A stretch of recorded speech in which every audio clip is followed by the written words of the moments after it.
اسرار پیدا۔ اس قوم کو شمشیر کی حاجت نہیں رہتی، ہو جس کے جوانوں کی خودی صورت فولاد۔ ناچیز جہان ماؤ پرویں تیرے آگے، وہ عالم مجبور ہے تو عالم آزاد۔ موجوں کی تپش کیا ہے، فقط ذوق طلب ہے، پنہا جو صدف میں ہے وہ دولت ہے خدا داد۔ شاہین کبھی پرواز سے تھک کر نہیں گرتا، پردم ہے اگر تو نہیں خطرائے افتاد۔ اس نظم میں علامہ اقبال رحمۃ اللہ علیہ نے بعض حقائق و معارف بیان کیے ہیں۔ لکھتے ہیں کہ جس قوم کے نوجوان اپنی خودی کو فولاد کی طرح مضبوط بنا لیں، اس قوم کو شمشیر کی حاجت نہیں رہتی۔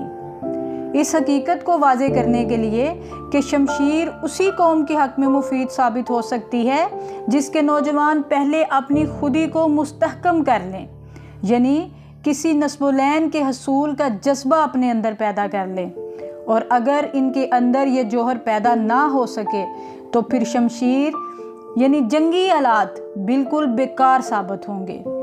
کامیابی دراصل اسی جذبے کی بنا پر حاصل ہوتی ہے، نہ کہ محض سامان جنگ کی بدولت۔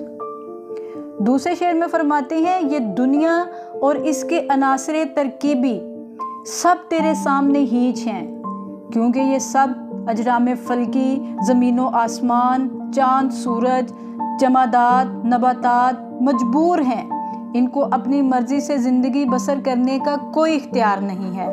مثلاً آگ کو یہ اختیار نہیں کہ جلانا چھوڑ دے، لیکن تو خلیفۃ اللہ ہے، تجھ کو اللہ نے وہ نعمت عطا کی ہے جو کائنات میں کسی کو عطا نہیں کی۔ اگر تو چاہے تو اپنی خودی کو بلند کر سکتا ہے، اس قدر بلند کہ خلافت الہیہ کے مقام پر فائز ہو سکتا ہے۔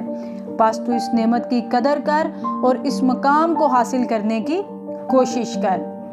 تیسرے شعر میں فرماتے ہیں، موجوں میں جو تڑپ ہے وہ کیا ہے، وہ فقط ذوق طلب ہے، جبکہ سیپی میں جو کچھ چھپا ہوا ہے وہ خدا کی دین ہے۔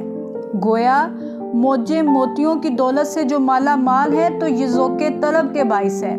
جب یہ جذبہ انسان میں پیدا ہو جائے تو خدا بھی اسے اپنی رحمتوں سے محروم نہیں رکھتا۔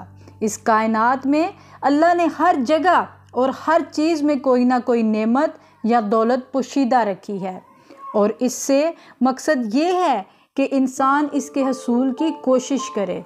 مثلاً اللہ نے اپنی حکمت سے صدف کے اندر موتی پنہا کر دیا ہے، اب یہ انسان کا کام ہے کہ وہ موجوں کی طرح اپنے اندر ذوق طلب پیدا کرے اور یہ نعمت یا دولت حاصل کرے۔